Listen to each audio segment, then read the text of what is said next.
Bonjour docteur. Salut les grandes gueules. Je vous entends dans les couloirs de la clinique en faisant la visite parce que plein de patients écoutent l'émission et ça me fait un peu bondir, quoi.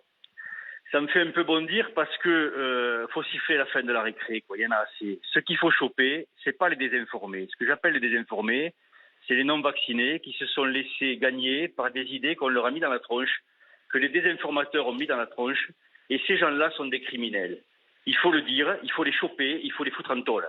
Parce que maintenant, les gens qui diffusent des fausses informations depuis des mois et des mois autour du vaccin, qui laissent à penser aux gens que ce vaccin est dangereux, qui font qu'ils ne se vaccinent pas, qu'ils atterrissent en réa, qu'ils vont avoir des séquelles pour certaines toute leur vie, que d'autres vont en mourir, qu'effectivement ils embolisent les réas alors même qu'ils ne devraient pas y être s'ils étaient vaccinés, les désinformateurs, il faut les coller en tôle. Ça suffit maintenant. On a assez joué. Est-ce que vous avez vu un seul réanimateur de France? Est-ce que vous avez vu un seul réanimateur, une seule infirmière de réanimation, une seule aide-soignante de réanimation vous dire l'inverse du fait qu'on a actuellement 80 à 85% de non-vaccinés dans les réanimations? Non. On écoute Tartampion qui a fait passer son diplôme de médecine sur Facebook. Ça suffit, quoi. Mais Jérôme, d'accord, mais comment concrètement tu mets, je reprends ton expression, en tôle les désinformateurs?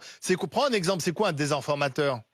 Un désinformateur, tu veux des noms? Un désinformateur, c'est Louis Fouché qui dirige Réinfo Covid. Un désinformateur, c'est Carlo Alberto Brusa, l'avocat. C'est Divisio, c'est Martine Vonner, c'est Tal Chaleur. Martine Vonner, les députés. Mais pour toi, Jérôme, Martin Blachier et Gérald Kierzek, c'est des désinformateurs? Mais c'est des cons. Excusez-moi du terme. Mais c'est incroyable comme vous êtes devenus tous obtus. Vous vous rendez même pas compte de ce que vous dites. Vas-y, Jérôme. Écoute-moi, quelqu'un qui me dit, il y a 3 semaines, que le jour de la Noël, on devrait être sur une forte baisse des cas, excuse-moi, mais c'est des gens qui veulent plus se mettre en avant que véritablement faire de la médecine. Et j'ai tendance à croire les gens qui soignent et pas les gens qui voient les malades en courbe.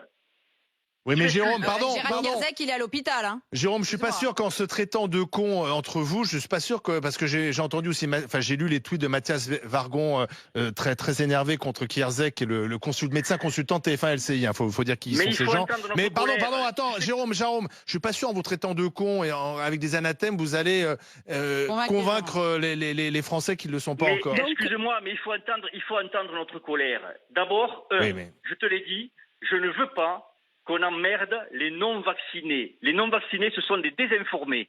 Et ce sont des malades. Et on n'a pas pourtant, emmerdé c'est ce que les veut le malades. président. On doit emmerder les désinformateurs. C'est ceux-là qu'il faut cibler. Oui, mais c'est quoi un désinformateur? Pardon, je suis désolé. Il n'y a pas des critères précis. C'est quoi un désinformateur? Tu veux réguler Internet, la désinformation, tu as peut-être quelques Français qui la relaient, mais tu auras d'autres sites qui viennent d'autres hébergeurs à l'étranger qui te désinformeront aussi.